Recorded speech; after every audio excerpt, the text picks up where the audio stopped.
tulishakukanya sana karibu. Heshimu mke na watoto wako, heshimu baba na mama nyumbani, na wakwe zako wape heshima, shemeji zako pia waheshimu. Tukawa sisi wabaya wako, shauri wetu hauna bana, tukwache kama ulivyo amigo, sababu wewe ni bingwa maisha.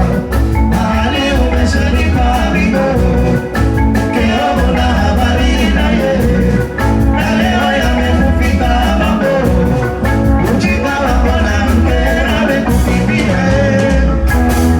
Majirani na rafiki tulishakukanya sana.